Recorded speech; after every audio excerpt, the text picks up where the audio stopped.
Q1. Hiya folks, hello everybody. And those people in America, I have sympathy for you. You're having some bad weather out there, aren't you? Well, we're having some bad weather out here. It's doing nothing but rain, rain, rain. Flooding all over the place. Absolutely. And we have to pay a fortune for our water. Hey, if you buy a microphone, a good quality microphone to match something like a Revox, it costs you some good money, let me tell you. Microphones that have got a good hi-fi sound, they tend to cost a lot of money. And they're normally, a lot of the microphones that'll plug into a 1/4 inch jack, you know, like that, without, you know, they tend to be not as good, in my opinion, as something like an MC80. And I'm not joking. But a lot of the hi-fi people don't seem to realise that some of the radio people also want good microphones that have a good sound to them, with lots of body in the audio, etc. We all want roughly the same thing when it comes to radio as well. Not really as much bass, I grant you, but we still want a bit of depth, don't we? And I'm not saying that them can create the bestest of depth, I'm not at all, but I'm saying that, you know, I don't think a lot of hi-fi people realise that you can get a condenser mic like that, just a little condenser element, only a right little element, and they can produce some lovely audio. And with them being an amplified mic, you wouldn't normally put an amplified mic on something like that, on a mic input, but you can, because certainly a lot of Revox and loads of other tape decks has got different abilities to put different mics on them. I can get my focus together. High and low output mic on the left, you see them there on your input selector. You've got one, of course, for left and one for right. And I years and years ago, used to use amplified microphones on reel-to-reels and all sorts. Get a fantastic sound on them. Anyway, I'm going to show you that today. Notice that this MC80 has got a volume control there on the top.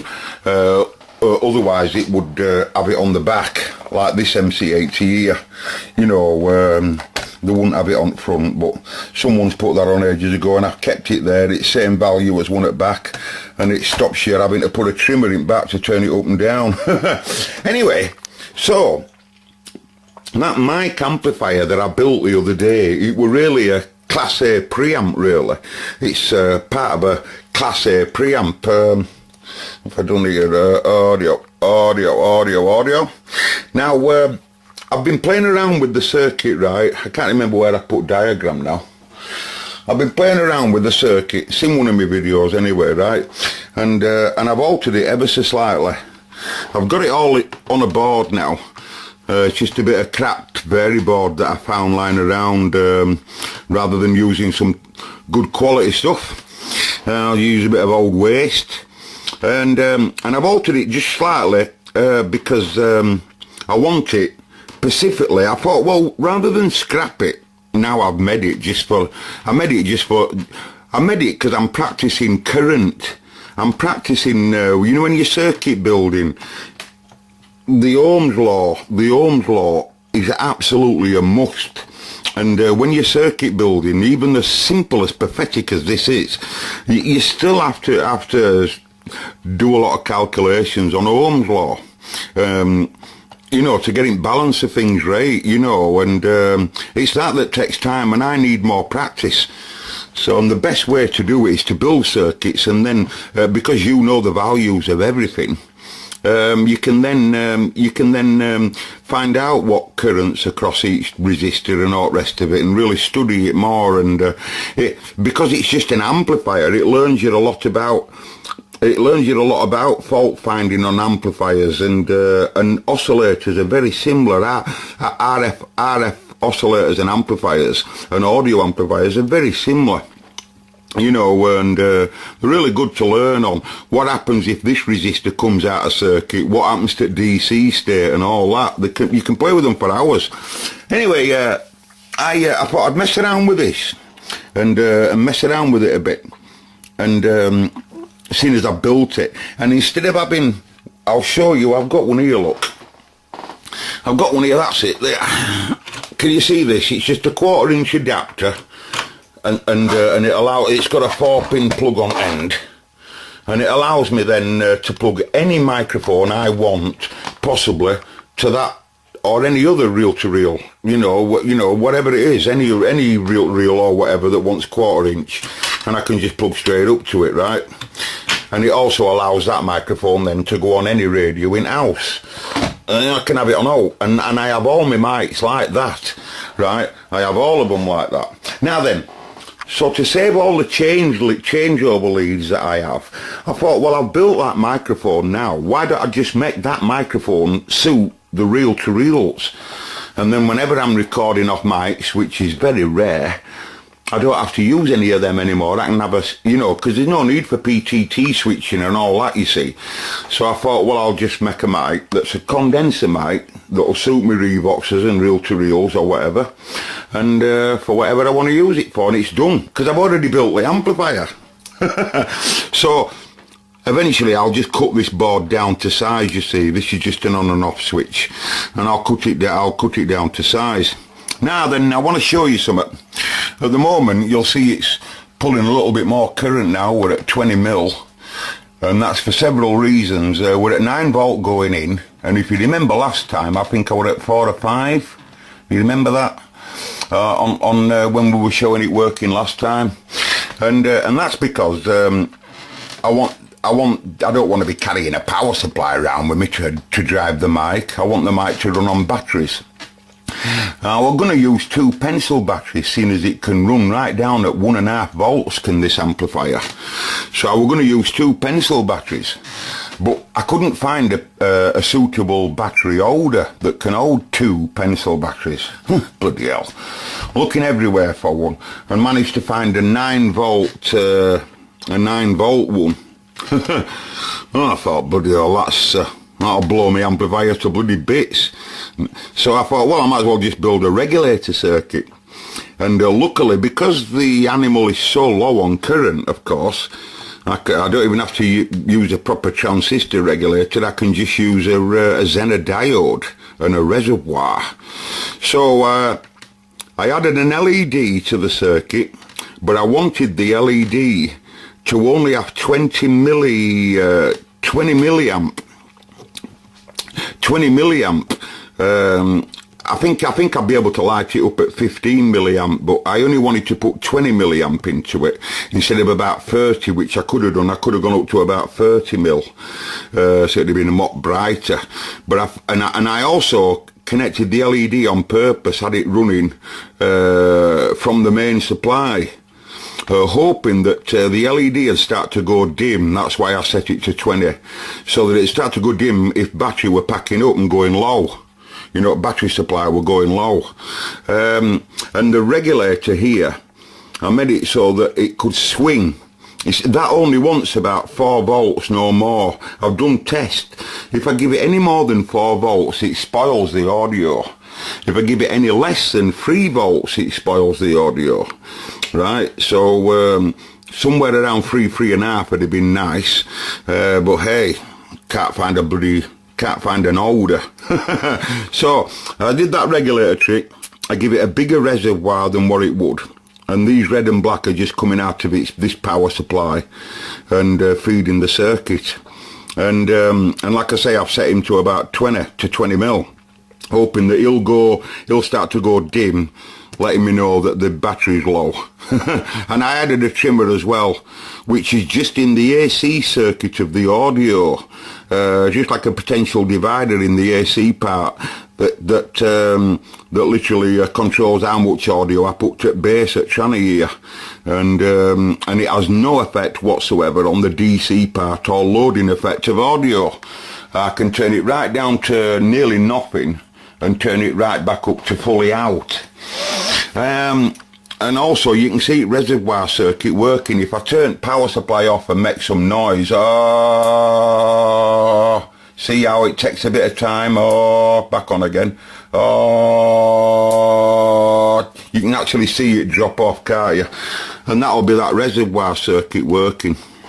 And the other current that you saw will have been will have been, you know, it's the regulator, of course. Oh, I can't do it without, I can't do it with one hand. I can't get the bloody thing off. Yeah, 9-volt battery now.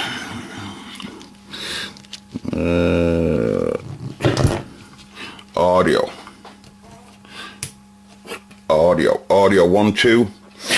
Now, so when I cut that to size, I'll just put that somewhere, and I'll wire this on and off switch somewhere, and I'll just cut it a bit smaller. Okay, so let's have a listen to it then, eh? Why would I go to all that trouble? It's because they sound brilliant, folks. And for those of you that don't know how good a condenser mic sounds, what I'll do in this video, that's why I brought the Revox in. How else can I get you to listen to it? What I did earlier, right, I plugged it up to this amplifier and connected some speakers, and because they're so sensitive, all you could hear on camera were feedback, because all it's doing is feeding back. There's that much stage gain on them. I can't describe it to you, folks. They're just tremendous. And because that is different to the amplifier that I built in that little hand mic I've shown you, that's why I want to study it, because it sounds brilliant. The audio, it's the audio that really turned, I thought, wow, how can it sound so good? And it's so simple, and it does sound brilliant, I think. So I thought I'll bring Revox in, and the best way would be to record it and then play it back to you. We won't get no feedback then. You'll get a little bit of problem, this camera picking it up. I grant you it's not very good, but we'll be able to compare. We'll be able to put MC80 on and turn it full up or whatever, so you can see that which one's loudest or whatever, or has more stage gain. And we'll have one working on the left hand side and one working on the right. How about that? And we'll just switch between mics, and we'll instantly be able to see which one sounds good. Remember, they're about 100 quid when they're new, aren't they? Are they about 180, 100, 120 quid, something like that when they're new? So, and that one there, it'd cost you about, what would that cost you to make, seriously? What would it cost you? I bet it wouldn't even cost 70 pence to a quid. 70 pence to a quid. That just shows you. And anyway, best do some stop talking and do some recording. Catch you in a bit. Q2. Okay, folks, well, I can actually hear the audio right now off both of the microphones in stereo. You see, he's switched on, and he goes now into the right hand channel of the tape recorder. Okay, tape recorder's in monitor mode, and the meter that's on the right there is showing you the Kenwood, and the meter that's on the left is showing you this animal here. So I'm actually listening to the left hand channel, and this switch clicking on the side here. And also, if I allow my hand to go too higher up there, I can hear a bit of humming, bearing in mind that he's in a metal case, so he'd be really well screened, you see. And I can just hear an ever so slight humming, depending, if I hold my hand as far away as I can from the amp there. The audio is really good. So let's fire the reel-to-reel up and press record. Let me just show you this first. Just look at where the record gain levels are. On my amplifier, which is on the left-hand side here, I'm just nearly number 4 to get a balance. But on the MC80, which has got good Duracell batteries in, and the gain's turned nearly full up, look at that. And I swear that I'm not joking, folks, that's honestly true. 1, 2, 1, 2 audio. You're going to have some difference if I go just a little bit to the left, you see, and I go a little bit to the right. We are in stereo. So let me just fire record up. Okay, so I've told it to record now. What speed am I in? 15. I'm at 15 inches per second. I'm using, this is a B77 Mark II, by the way, folks, at half track.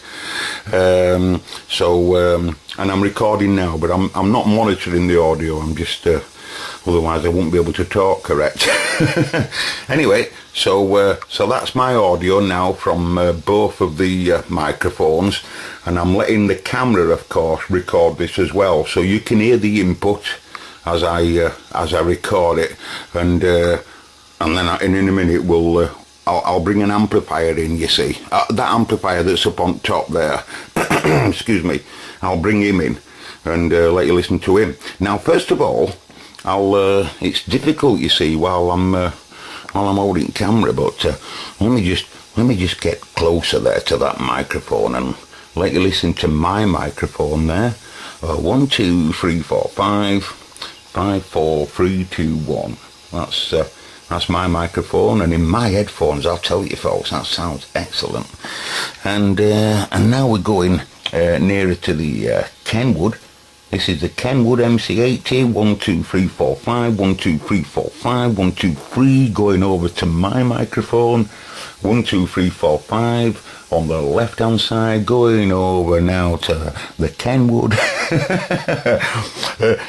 It's not easy to do that on CB radio, is it, unless you get someone to give you a video gate.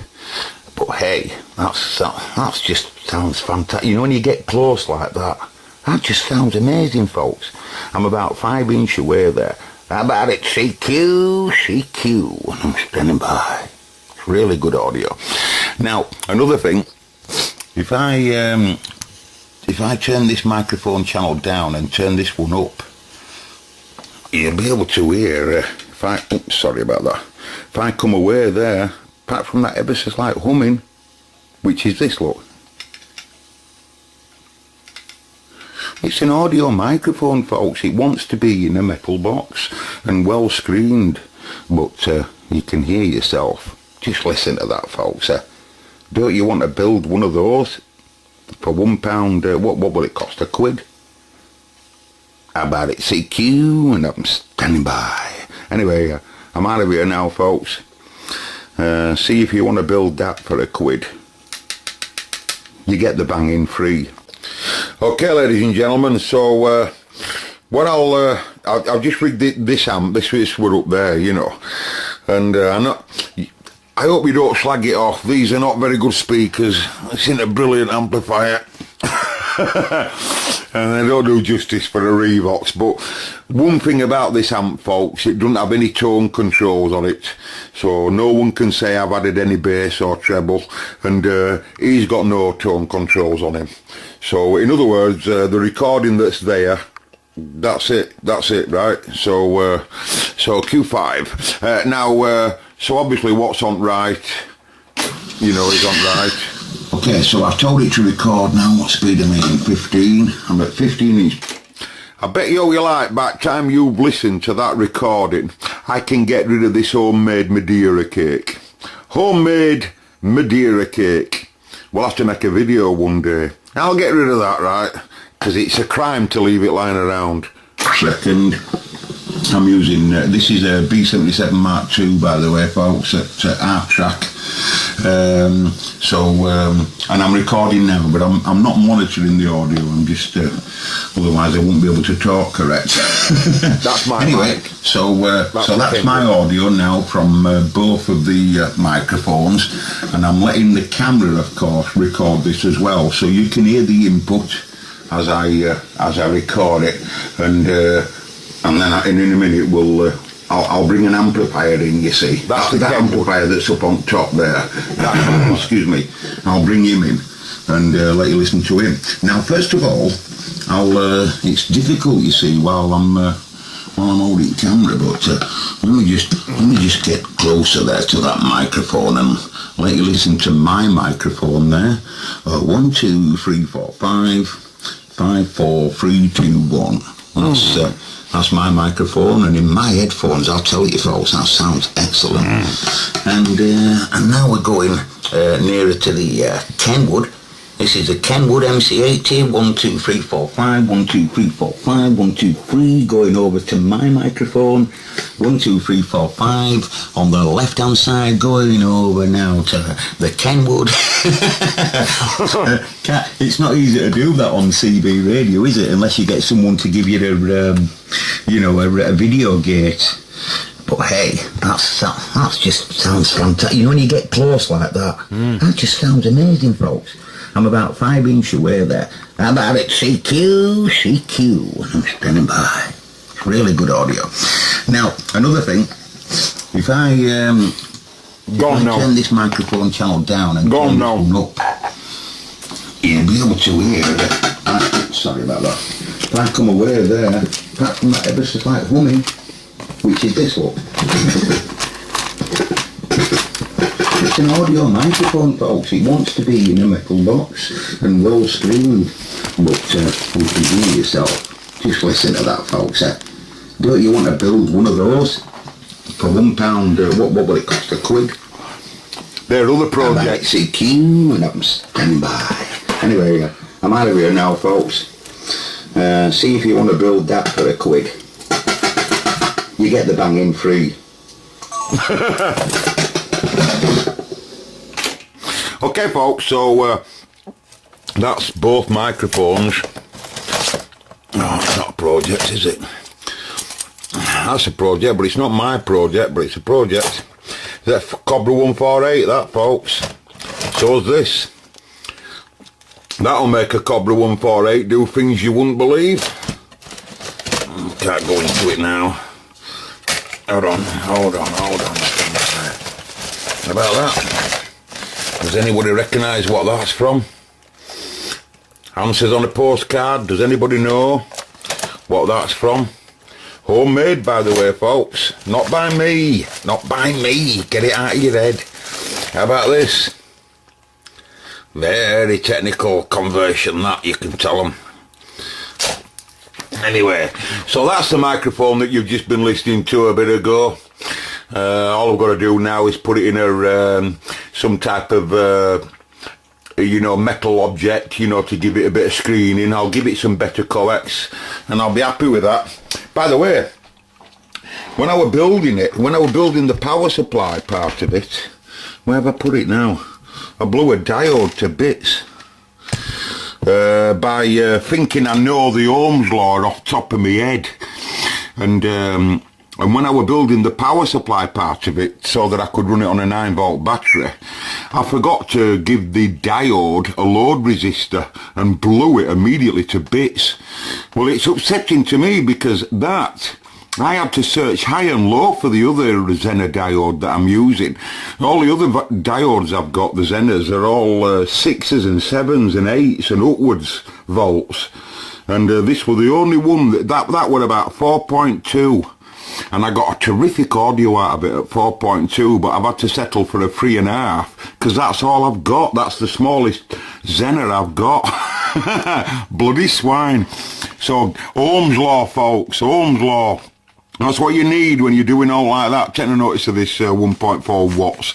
That was something else I was looking at. But yeah, so to just get it for 20 milliamp across the LED, hoping that the LED would go dim if the battery supply packs up first. I don't know whether it will, but I'm hoping it will.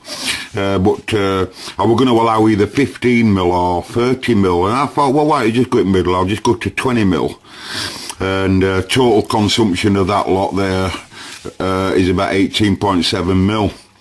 But anyway, Ohm's law, folks, that's what you need. Goodbye. Yeah, my cup of tea now. I'll upload this for you. See what you think of it. Do you think it's worth £1, folks, that mic? It's not far away from an £100 MC80, is it? See you in a bit.